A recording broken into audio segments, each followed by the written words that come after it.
नमस्कार दोस्तों, आज मैं आपको यूपी टेट स्पेशल इकाई का अंक पढ़ाने जा रही हूँ। जैसे कि 132 गुणे 147 गुणे 37 गुणे 35 में इकाई का अंक क्या होगा। तो हम जानते हैं कि किसी भी संख्या में इकाई जो है हमेशा पीछे की तरफ रहता है, यानी 2, 7, 7, 5 ये हमारे इकाई के अंक हैं। इसमें तो 2 में पहले हम 7 का गुणा करेंगे, तो 7 दूनी यानी पहले हम लिखेंगे 2 गुणे 7 गुणे 7 गुणे 5, यानी कि इसमें सारे इकाइयों को हम एक साथ लिख लेते हैं। जैसे 7 दूनी 14 और फिर यहाँ हो गया 14 के 4, यहाँ 4 हुआ, 4 को लिए सिर्फ हम इकाई के अंक को ही लेते हैं। फिर 4 सत्ते 28, 8 हुआ और 8 पंजे 40, यहाँ इकाई का अंक 0 हो गया। देखिए 7 दूनी 14, 4 हुआ और यहाँ पे 4 का 7 में गुणा, 7 चौक 28, 8 हुआ इकाई का अंक। फिर 8 को फिर हम 5 में किए तो 8 पंजे 40, यानी 40 में इकाई का अंक 0 हुआ, तो यहाँ हमारा इकाई का अंक 0 आ गया। इसी तरह दूसरा सवाल देखिए, यदि कोई भी संख्या हो, कोई सम संख्या हो और उसमें हम 5 से गुणा करते हैं, तो हमेशा सम संख्या में 5 से गुणा करने पर इकाई का मान सदैव 0 आता है। जैसे 117, 112, 29, 115 गुणे 27 गुणे 144, इसमें 5 है और 2 है। ये 2 यहाँ पे सम संख्या है और ये 5 एक विषम संख्या है, यानी 5 और 2 में जब भी गुणा हम किए, सम संख्या में गुणा किए तो 0 आ गया। जैसे यहाँ पे हम करके दिखाते हैं, 7 दूनी 14, यानी 7 गुणे 2 गुणे 9 गुणे 5 गुणे 7 गुणे 4, हमने इकाई के अंक को ले लिया। अब देखिए 7 दूनी 14, 14 के 4, ये इकाई का अंक हो गया। फिर 4 9 36, 36 के 6 और 6 पंजे 6 पचे 30, 30 के 0। अब किसी भी संख्या में 0 का गुणा करने पर इकाई का अंक हमेशा 0 आ जाता है। 0 सत्ते 0, फिर 0 चौक 0। अब इसी तरह तीसरा सवाल देखिए, यदि हम किसी भी विषम संख्या में 5 का गुणा, सभी विषम संख्याएं हों और इकाई का अंक ज्ञात करना हो और उसमें 5 भी आ रहा हो, 5 के संग सभी विषम संख्या हो, तो इकाई का अंक सदैव 5 आता है। जैसे 17 गुणे 13 गुणे 19 गुणे 25 गुणे 19 और गुणे 23 में हम पहले 7 का 3 में गुणा करेंगे। 7 गुणे 3 गुणे 9 गुणे 5 गुणे 9 और गुणे 3, हमने सारे इकाई के अंक को लिख लिया। अब 7 त्रिक 7 दूनी 14, 7 त्रिक 21 के 1, 21 ऐसे लिखा है, 1 हुआ। अब 1 का 9 में गुणा किए 9, फिर 9 का 5 में गुणा किए 5 9 45, 5 इकाई का अंक आया। फिर 5 9 45, फिर 5 आया और 5 3 15, यानी इकाई का अंक कितना आया? 5 आया।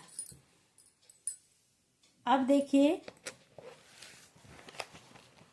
अब चौथा सवाल देखते हैं। 112, 135, 17 और 89 और 94 में इकाई का अंक क्या होगा। तो यहाँ पे हमने देखा कि 5 के संग कोई सम संख्या है, तो यहाँ इकाई का अंक 0 होगा। यहाँ काउंट करने की जरूरत नहीं। यदि आप इसी तरह अभ्यास करेंगे तो आपका अभ्यास बरकरार रहेगा। यानी 5 दूनी 10, यहाँ पे जहाँ 0 आ गया तो इकाई का अंक कितना हो जाएगा? 0 हो जाएगा। इसी तरह अब देखिए, 5वां सवाल है 81 गुणे 82 गुणे 83 गुणे 84 गुणे 85 गुणे, इसी तरह 89 तक है, तो इकाई का अंक क्या होगा। तो हम जान गए कि इसमें 5 के संग सम संख्या आ गई, तो यहाँ पे भी इकाई का अंक 0 हो जाएगा। अब प्रश्न संख्या 6 देखिए। प्रथम 100 प्राकृतिक संख्याओं के गुणनफल में इकाई का अंक क्या होगा। प्राकृतिक संख्याएं क्या होती हैं? 1, 2, 3,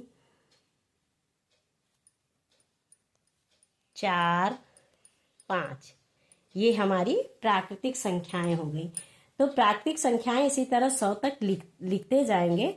तो हम जब भी इकाई का अंक, इकाई के 5 दूनी 10, यहाँ पे सम संख्या से जैसे ही गुणा हुआ 5 का, वहां पे मान क्या हो जाएगा? 0 हो जाएगा। यानी कि इसमें प्रथम 100 प्राकृतिक संख्याओं के गुणनफल में इकाई का अंक 0 होगा।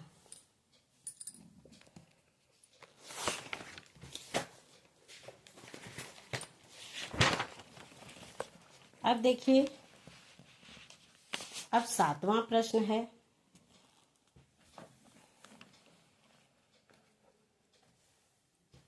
एक से 100 तक की सभी सम संख्याओं के गुणनफल में इकाई का अंक कितना होगा।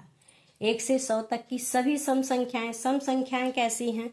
जैसे 2 गुणे 4 गुणे 6 गुणे 8, यानी कि जो संख्याएं 2 से पूरी विभाजित हों वो हमारी सम संख्या है।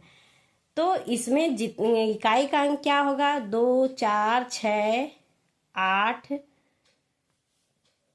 फिर 10, ये सब सम संख्या है। तो यहाँ 10 आ गया, यहाँ 4 है। तो जहां भी 0 का 4 में गुणा, 6 में गुणा, 8 में गुणा, किसी भी अंक में गुणा करेंगे तो इकाई का मान 0 होगा। देखिए, 4 दूनी 8, 8 छंग 48, 8 8 64, 4 4 0 0, यानी इकाई का अंक कितना हो गया? 0 हो गया। अब इसी तरह देखिए, दूसरा सवाल है, सभी अभाज्य संख्याओं के गुणनफल में इकाई का अंक क्या होगा। अभाज्य संख्याएं क्या होती हैं? अभाज्य संख्या वह संख्या होती है जो कि अपनी संख्या से कटे और 1 से कटे। तो इस सब अभाज्य, सबसे छोटी अभाज्य संख्या 2, फिर 3, फिर 5, फिर 7, ये सब हमारी अभाज्य संख्या है। 7 के बाद 11, ये सब अभाज्य संख्या है।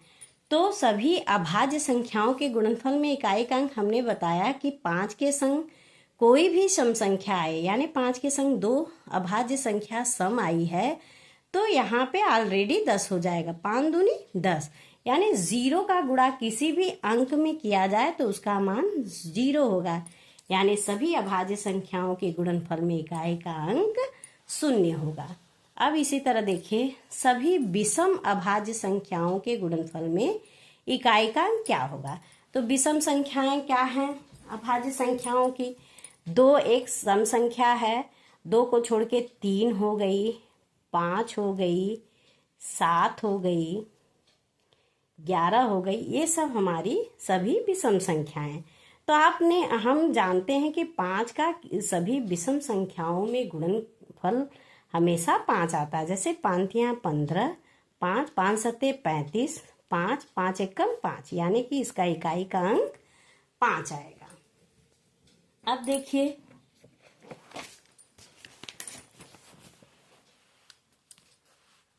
एक 153 गुणे 274 गुणे 187 गुणे 289 का इकाई का अंक क्या होगा।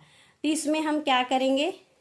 4 तिहाई 12, 12 के 2, फिर 2 सत्ते 14, 4 4 9 36 के 6, यानी इकाई का अंक यहाँ कितना होगा? 6 होगा। अब इसी तरह देखिए, यदि 23 गुणे 27 गुणे 29 गुणे x गुणे 13 का इकाई 4 हो, यानी x 4 हो, तो x के स्थान पर सबसे छोटी संख्या क्या होगी। तो आप यहाँ पे देखिए, इकाई के अंक को लिख लीजिए, 3 गुणे 7 गुणे 9 गुणे x और गुणे 3। अब कितना मान होना चाहिए कि इकाई का अंक 4 आ जाए?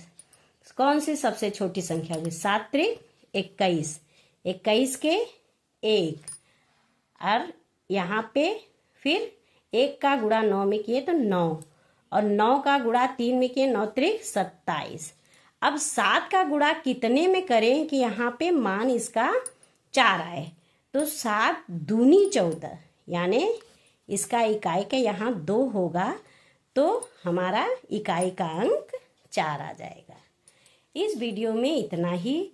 यदि आपको घातांक आधारित इकाई का अंक आपको देखना है हमारे वीडियो को, तो हमारे वीडियो को लाइक कीजिए, शेयर कीजिए और सब्सक्राइब कीजिए। धन्यवाद।